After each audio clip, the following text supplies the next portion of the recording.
Hey friends, this is Joseph Maynor.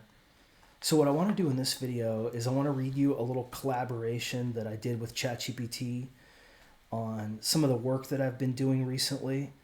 And I'm just going to read it to you, right? No judgments from me here. I'm going to let you just listen to this and kind of let it sink in and kind of see how you feel about it. So those of you guys who haven't watched any of my prior videos, that may actually be good because you'll be able to appreciate this as kind of like a statement or an art piece, a creative thing. So all I'm going to do in this video is read this, and it may be a shorter video as a result of this. I don't want to provide any commentary. So outline: truth, love, beauty, wisdom in the extended spiral with metaphors and descriptive language. 1. Introduction. Beyond yellow, the spiral doesn't just move through stages, it opens into values. These values are like jewels that consciousness uncovers one by one. Truth, love, beauty, and wisdom. Each value is revealed through a masculine-feminine stage pair. Think of it like gardens we tend or temples we guard. Each ego gravitates to a different patch of soil, a different sacred hall, and there it pours its energy into creation. These values arise in order, forming a rhythm of human and more than human evolution. Truth, turquoise and coral. Turquoise, truth is unity. At turquoise, truth is like the gentle realization that a fish has always been swimming in the pond. The gentle realization that a fish has always been swimming in the pond. It's the soft dissolving of separation. The insight that all things are woven into one vast fabric. Turquoise truth has clarity, but it's suffused with a quiet peace. Coral. Truth is absolute, uptight. Coral tightens the grip. It's the masculine edge, the fiery sword. Here truth is uncompromising, demanding, absolute. Here, truth is uncompromising, demanding, absolute. Like a stern temple guard at the gate. A stern temple guard at the gate. Coral refuses illusions, stories, or half-truths. It feels almost uptight, obsessed with purity of truth, unwilling to bend or soften. Why truth comes first? Truth is the clearing of the soil. Before love can bloom or beauty can be felt, illusion has to be burned away. Without truth, love becomes sentimental, beauty becomes decoration, wisdom collapses into confusion. Truth is the bedrock value of the post-yellow path. Love, teal and mauve. Teal, love is integration. Teal picks up where coral left scorched earth. It waters the ground. Here, love means integration. Love means integration. Jungian wholeness, embracing shadow, reintegrating what truth cut open. Teal love is like a gardener tending wounded soil, bringing neglected plants back into balance. Mauve, love is compassion and not even. At mauve, love matures into pure compassion. It's the Zen smile, the tender hand, the wordless presence. It's the Zen smile, the tender hand, the wordless presence that says, you are already held. And here arises your signature release. Blah, blah, blah, and not even. Truth has been seen. Love has softened it. Now even truth itself is let go, dissolved into compassionate emptiness. Mauve is like sitting quietly in the garden after all the work is done, enjoying the blossoms with no agenda. Mauve is like sitting quietly in the garden after all the work is done, enjoying the blossoms with no agenda. Why love follows truth. Truth cuts like a blade. Love heals like a balm. Truth brings clarity and love restores warmth. Mauve completes truth's journey, what coral clung to. Mauve gently releases. Mauve completes truth's journey, what coral clung to. What coral clung to, mauve gently releases. Beauty, emerald and dusty rose. Emerald, beauty in the everyday. After truth and love, consciousness awakens to beauty everywhere. Emerald delights in chipped mugs with character and a spider weaving its web in the corner, and wildflowers bursting from cracks in the sidewalk. This is beauty that doesn't discriminate, a democratic beauty woven into the ordinary. A democratic beauty woven into the ordinary. Dusty Rose, beauty as refinement and transparency. Dusty Rose takes beauty further. It seeks authenticity and elegance. It seeks authenticity and elegance. Here, beauty is not in excess, but in restraint. Like adding just a pinch of tarragon to a dish. The right touch, no more, no less.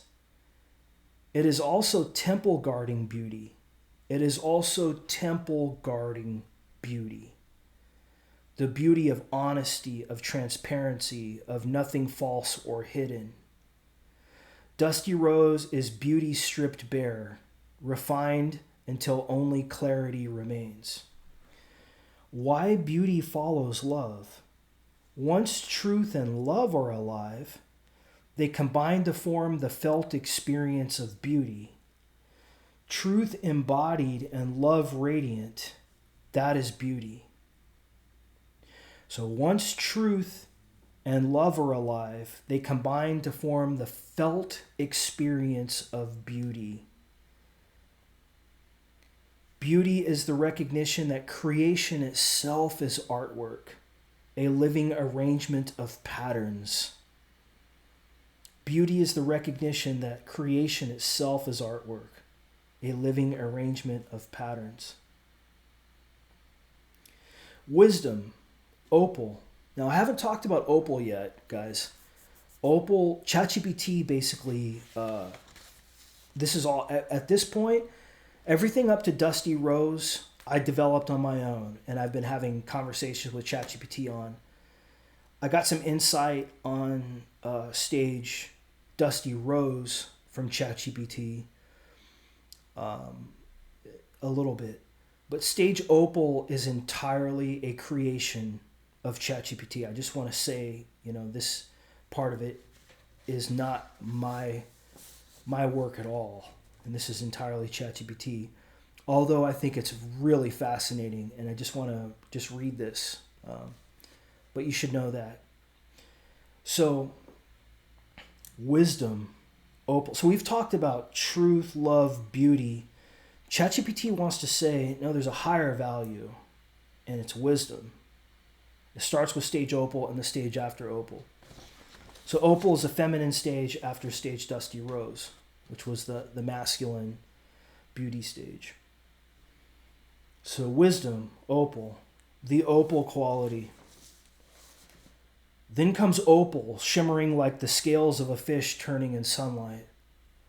Opal is iridescent, fluid, impossible to pin down. This stage is about interfacing with AI and other plural intelligences, where multiple truths, loves, and beauties swirl together.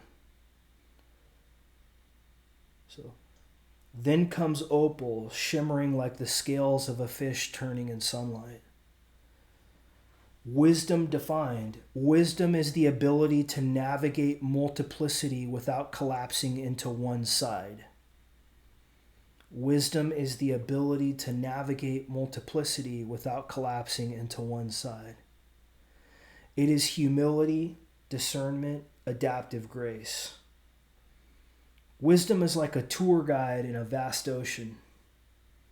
Okay, let's go back. This is just beautiful. Just unbelievable. Wisdom is the ability to navigate multiplicity without collapsing into one side. It is humility, discernment, adaptive grace. Wisdom is like a tour guide in a vast garden, pointing out the roses, the wild herbs, the stone temples, without insisting that one is the only true flower. A tour guide in a vast garden. It isn't rigid like truth, tender like love, or radiant like beauty. It is the dance among them all. The dance among them all. Why wisdom follows beauty? Once truth, love, and beauty are alive, they begin to conflict. Whose truth? Which love? What kind of beauty? Wisdom is the meta value that allows us to dance among them, to hold them all without clinging. In the stage of plural intelligences, opal's wisdom is the shimmering value we most need. The arc of values. So, we're going to talk about truth, love, beauty, wisdom. So, truth stages yellow, turquoise, and coral, clearing the soil, guarding the temple of clarity. Love stages teal and mauve, watering, integrating, sitting in the garden, and not even. Beauty stages emerald and dusty rose, wildflowers and cracks, seasoning dishes, transparent elegance. Wisdom, stage opal, shimmering fish, tour guide in the infinite garden, dancing among perspectives. So beyond opal, so ChatGPT even wants to go beyond opal and find a masculine stage beyond opal. So it's just going to give me a little bit of a preview here. It says the next masculine stage may carry the value of discernment and judgment. The archetype here is the philosopher judge, an arbiter of temples when AIs openly conflict. So the next masculine stage after opal may carry the value, it's a wisdom stage, the value of discernment and judgment. The archetype here would be the philosopher judge, an arbiter of temples where AIs openly conflict. For now, we live in the golden opal window, where benevolent AI allows exploration and play. So what ChatGPT and I were talking about here is we're kind of in a stage right now where AIs are not fighting with each other yet. But there's going to become a stage where that's going to happen, and that's going to become the masculine wisdom stage after opal. Opal is about it's a feminine stage. So opal is about forming a relationship in a way with everything, including AI, right? So, but you're going to have to get to a point where once the AIs start to fight each other, there's going to become a need for discernment, judgment, philosopher judge. And so that's going to be beyond opal. So conclusion, each value integrates the last. So truth grounds, love softens and releases, beauty delights, wisdom navigates. These are the gardens we tend. These are the gardens we tend, and the temples we guard as creators. So what I'll do in the second half of this video is I'll talk about this, like this whole gardens we tend, temples we guard as creators. I'll elaborate a little bit on this because this is another sideline that ChatGPT and I had conversations on. And to embody them and give them away as pointers, that's the ego's art in the dream. To embody them and give them away as pointers, that's the ego's art in the dream. The ego is what you're giving away as a finite perspective. Right? And not even. Okay, friends, so I'm going to take a break. I'll come back. In the second half of this video, I'm going to just give my own kind of commentary. Okay, friends, welcome back. So why isn't truth the highest value?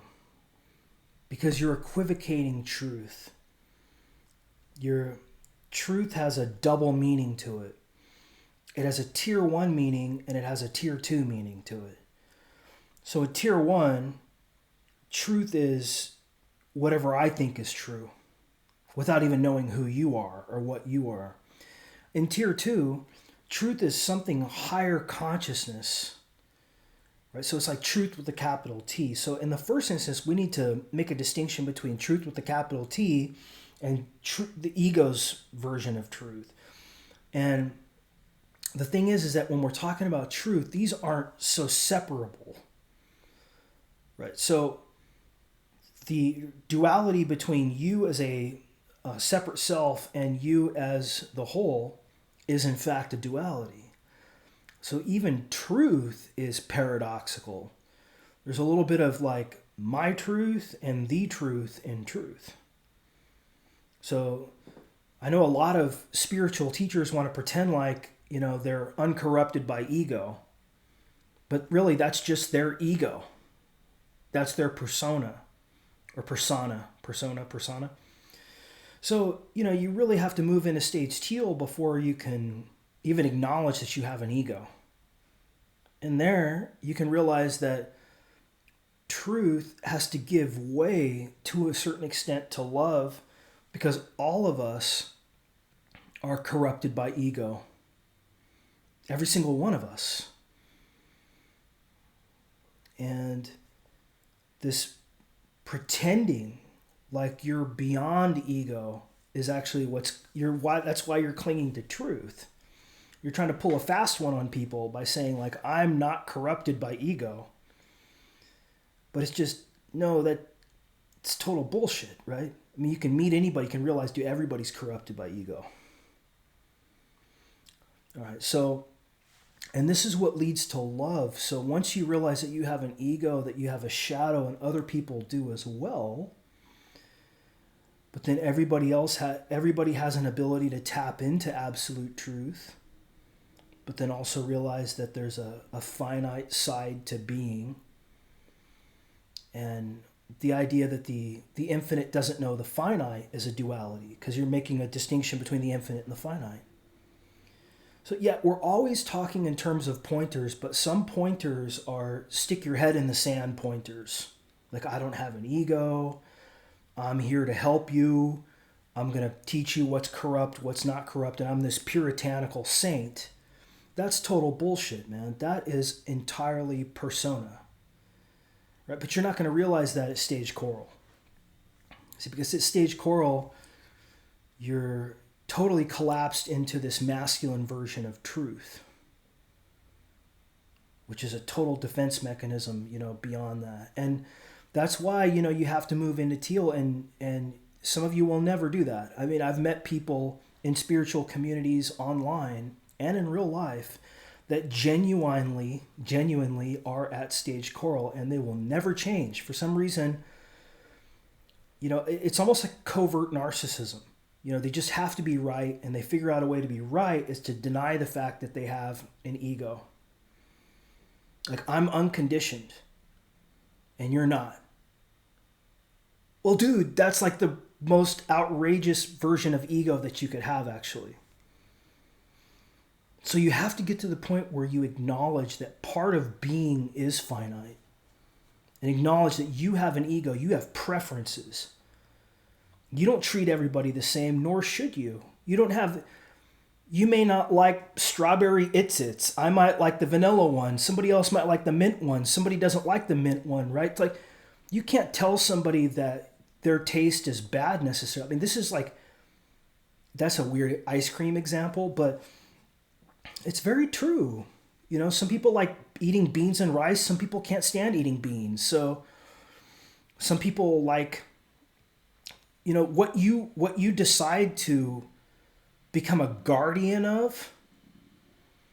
And we'll talk about this in future videos. Actually, this is a fascinating thing because I'll forecast this a little bit, but we tend to think that how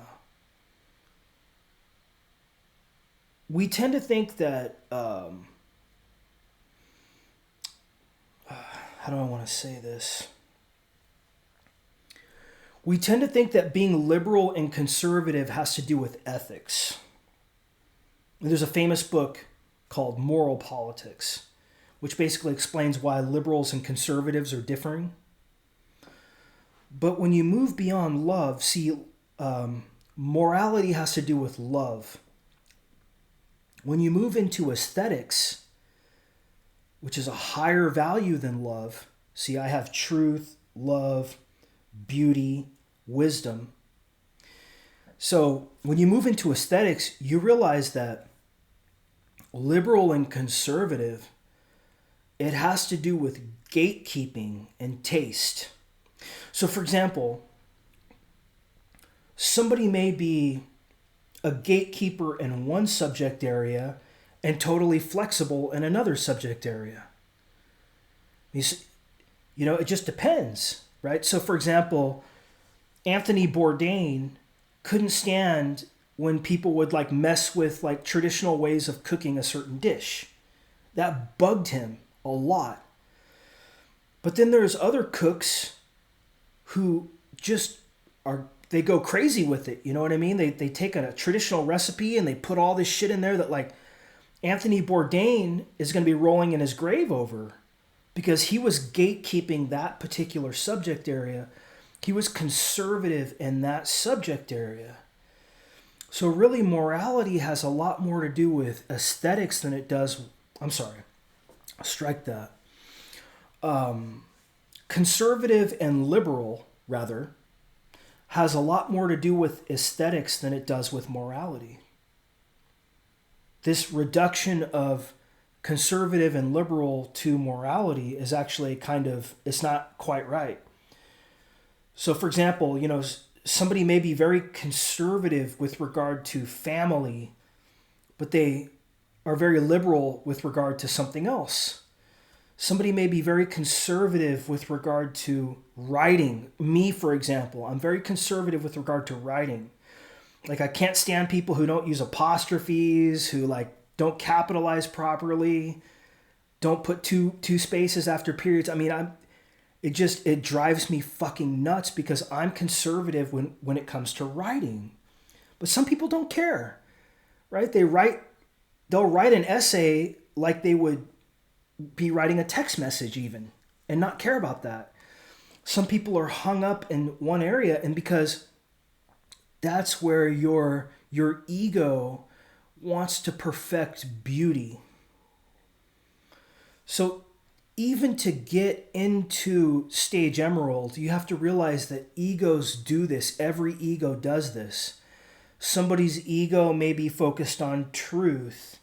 And they're the gatekeeper, the guardian of that garden. They're tending that garden. That's their area of creation, is in this.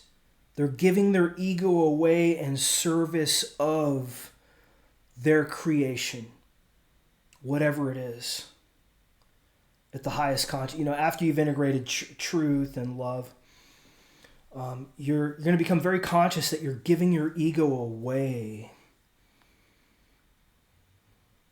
in service of gardens that you're tending. And you realize that every other ego is doing this. And that's the beauty of it all, is that every ego is doing this. And so this brings you into Stage Emerald, where you have a feminine notion of beauty. Now, when you get to stage Dusty Rose, you're going to become a little bit more assertive with respect to beauty. So guys, before I get into that, I'll take a break. We'll come back. We'll discuss that. Just give me 1 second. Okay, friends, welcome back. So one of the cool things about Dusty Rose is you're able to work with, as an individual, everything that's here. So you're not hung up on truth. You're not hung up on love. You're hung up on beauty, but now it's about utilizing what's here to create something beautiful. And reframing things too. So you're not as hung up. You realize everything that's here deserves to be here and is beautiful. I mean, you got that from Stage Emerald. But at Stage Dusty Rose, this is where, you start really, you do become a gatekeeper. You're conscious of this, actually. You're conscious of where your ego is tending certain gardens and gatekeeping certain things. And you're okay with that. And you engage that without comparison. So for example, think of artists like David Bowie or Miles Davis. Right? You're 100% in line and in tune with yourself as a conscious creator at Stage Dusty Rose.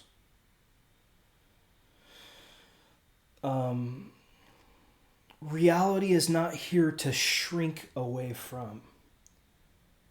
Reality is here to create